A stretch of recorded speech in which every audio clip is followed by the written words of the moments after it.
Hello and merry meet. I am Merrie the Magickal Maeven.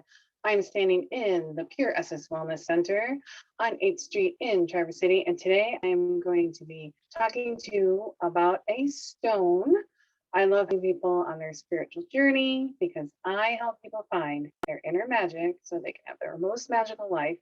And today, to help you with your physical, metaphysical, and emotional, spiritual needs, we're going to talk about the stone emerald. So this one has a lot to offer. Like I said, on the physical, metaphysical plane, so many things. So you want to tea, pause, grab your tea, come back. I'll be there waiting for you. And then at the end, you can shoot me an email and let me know that you want a cheat sheet because I have got my notes ready right here. So here we go. For emeralds, you might be thinking, but hey, that's like a really expensive stone, right? Yes and no. There are gem quality that you would see like in a ring or earrings or necklace, something like that. But we're going to be talking about an everyday stone that you can use, even though it is emerald. So let's get to the science portion. It's the crystal system as hexagon, if I can hit hexagon. The stone can be gem quality. It's a variety of the mineral beryl. So it's part of the beryl family, which also brings us aquamarine. So we've got various shades of green from very light to very, very dark. So I'm going to grab those for you right now. So here is an example of the very light, very milky. Okay, let's go to the other end of the spectrum. This one's, oh yeah, that's showing up really nice. So you can see the darker and lighter green. Here's one. Oh, let's try that again. Okay. See how dark that is? Got a little bit of the lighter in there. Let's look at this one. I don't know that that's showing up well, but so you've got various shades from the very light to the very dark. So when you're picking out your stone, go with the one that works for you, and one you're vibing with, the one that you're drawn to. So this is a stone that can range between, on a hardness scale of 1 to 10, from 7.5 to 8. So this is a stone that does work well in jewelry. So if it's something you want on your person. And so, like I said, the gem quality version can be expensive, but we don't even have to worry about that. We can use the impure pieces for healing just as well. All right, historically, here we go. Got my notes so I don't miss a thing. This stone was thought to help with memory. In the 16th century, it was used for more eloquent speech. The Incas used emerald. It was even thought to help possessed people, exorcise evil entities within them. Here's the thing, most of those people were actually epileptic or asthmatic. We have to look back at these situations with our modern eyes and give these people, they were doing the best they can with what they had at the time. It was supposed to be great as an antidote for poisons or poison wounds. I would say if you think you have a poison wound, just go to the ER. Don't worry about your emerald. You could throw it in your pocket on your way to the ER. It was supposed to cure epilepsy. Again, see your doctor. In the 3rd century, it was mentioned that it was great to relieve eye strain. So, I mean, what can it hurt? If you're like me and you spend 8 hours a day in front of a screen for your job, try some emerald, see if that'll help relieve your tired eyes. And then in the 13th century, it was used as a laxative for dysentery. It was supposed to stimulate the appetite. So it just depended on where you were in the world. In 1242 AD, it was supposed to relieve dysentery, help the liver, secure, help with the stomach, with gastric issues. Supposed to keep venomous creatures away, like snakes or even negative entities. And it's thought that because when the stone is faceted and it gives out so much light, that there are people that believe that's why they thought it would help protect people from all these maladies. And it was thought, as far as issues with, stomach issues, dysentery, something like that, they would place it on your stomach. But let's talk a little bit about the color. So again, we've got the pale to the dark. So the pale version, or more clear, is great for meditation. Any green stone, this emerald, is super valuable for bringing the natural energies, nature energies into your home, into your space. We're going to talk about it a bit more here in just a little bit, but it's linked to the heart chakra because it's a green stone. So it's going to be great to bring balance, harmony, also help break down barriers when you're feeling trapped, expand your perceived limits of your abilities. Green stones are great to get to the heart of a problem. Little pun there, since we're going to talk about the heart chakra here in a little bit. Light emeralds are considered the best because they were supposed to be brought from the nests of griffins. I don't know what griffins were doing with emeralds, but maybe they thought they were pretty. The energy for emerald is receptive. So receptive stone, the opposite of a projective stone. Receptive stone, soothing, distressing, related to love, wisdom, compassion, eloquence, sleep, dreams, friendship, growth, fertility, spirituality, psychism, and mysticism.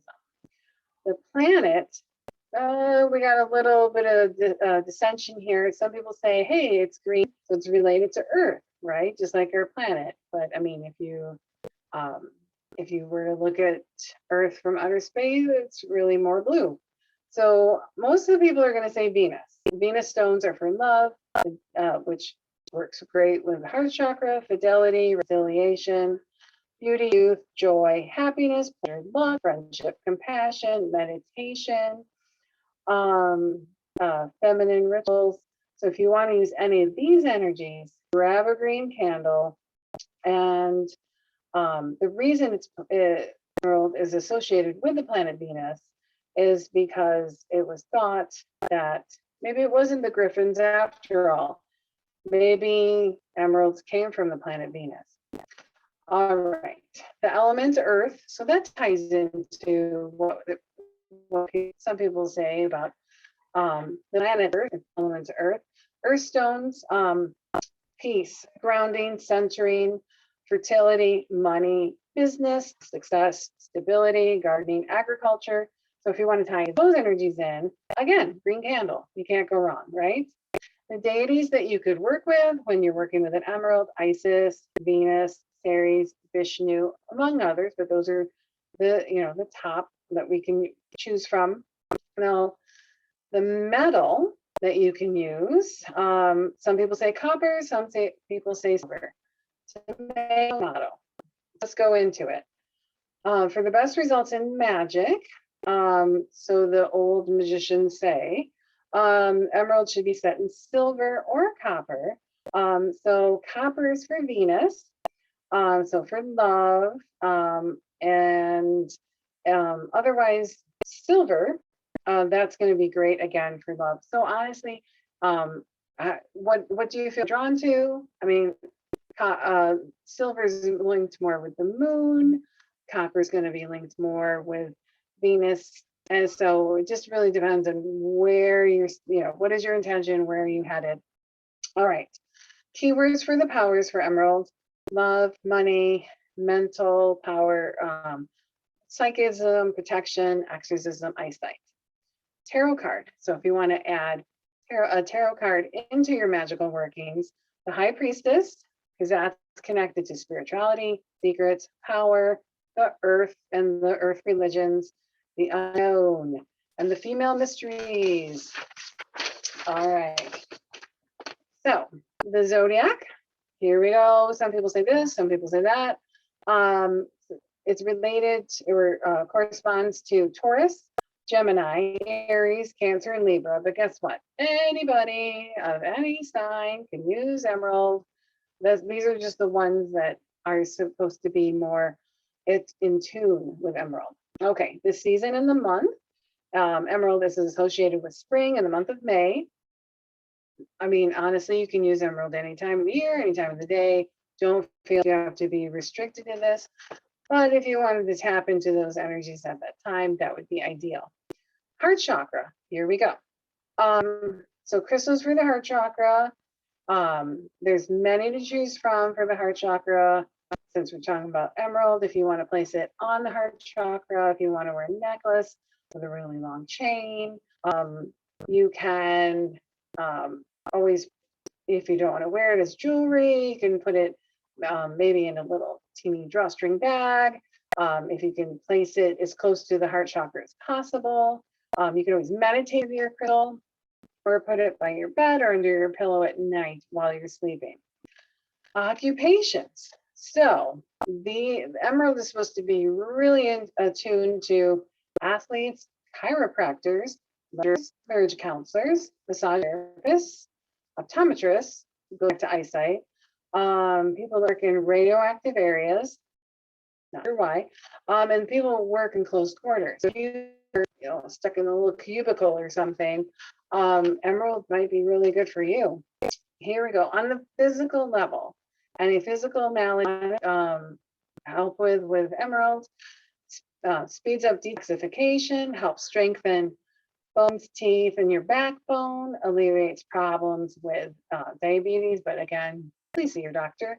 Helps with the immune system, fighting bacterial and viral infections, good for growth, balance, talk about eyesight, fertility, kidneys, liver, bile ducts, helps with jaundice, and excessive outlets. Helps with asthma, sores, because it has antiseptic qualities. Great for your vitality if you're feeling run down. Benefits your heart, makes sense with the heart chakra, especially good for high blood pressure, helps inflammation, insect bites, and for your memory. But when in doubt, or I shouldn't say when in doubt, but don't ever be afraid to consult Dr. Kurtz. On the spiritual and emotional level, healing the emotional heart, so jealousy, dishonesty, bad temper, with calm, relaxation, patience, removes hidden fears, because that gets to the heart of a problem. If you're stressed out about something, but you don't know why, this is going to help you get to the root of the problem. Helps with balance, whether it's physical, emotional, mental equilibrium, helps inspirational wisdom, gives wisdom from the mental plane, so that way you're motivated to pass your wisdom on to others. Really helps to facilitate your expression, making you more eloquent so you can get your point across when you're speaking to people. Helps to reveal the truth of a matter, and helps with your cosmic consciousness, because you're going to have that inner harmony, improving your psychic abilities and raising your consciousness. On the magical level, I save the magic for last. If you don't have an emerald, and you can get them here. If you don't have an emerald, you can use green or beryl, green tourmaline, peridot, because depending where you are, they can be expensive. So if you can shop around, you saw the, not sure if you see, not really, a little bit. Yeah. So there's different shades and options for you. if you can use a natural emerald, I know they can be expensive. It's just a man-made emerald is not going to have the same oomph as the natural one. So don't worry about it being perfect. There's no such thing. Just go with the emerald that you're drawn to, even if it is small and imperfect. All right, going to help with love. I'll bring in love to your life. And then business. So if you think about it being green, we associate green with money. So if you want to use that business spell or promoting sales, promoting your business so the public knows about it. Energy dispersion. So you can use, if there's negative energy, you can use emerald to disperse it, send it away. Psychic abilities, going to help you gain knowledge from the past, present, future. So if you are using a divination tool, emerald would be great to have along with you. So that way to help facilitate the message getting through. Protection. Some people wore it to guard from not just negative energy, but to protect them as they were traveling. We've talked about eyesight, and then dreaming. So if you want to have more clear dreams or remember your dreams, emerald is a dream crystal. You can enhance your spirituality while you're sleeping. Put it under your pillow, perhaps. That way you can have more meaningful, clear dreams. Maybe even a little better sleep at night. So there we go. That's all my notes. I know that was a lot. Don't worry, because if you want a cheat sheet of what I covered, just let me know. So comment below. I can, well, sorry, no. You can direct message me, or what you can do is below you'll find my email address, and then that way I can send this to you. And I would also love for you to comment below on how you use emerald. How does it work for you? What has been your experiences? Because even though I covered quite a bit, it's not everything that's possible. So you can share with others and they can learn from you as well. And speaking of others, anybody that you feel would be that would find this useful and gain some insight from this, please share this video with them. If you don't mind, hit like, and if you like these videos, hit subscribe. That way you'll know when there's some more. And until the next video, I say merry parts and blessed be.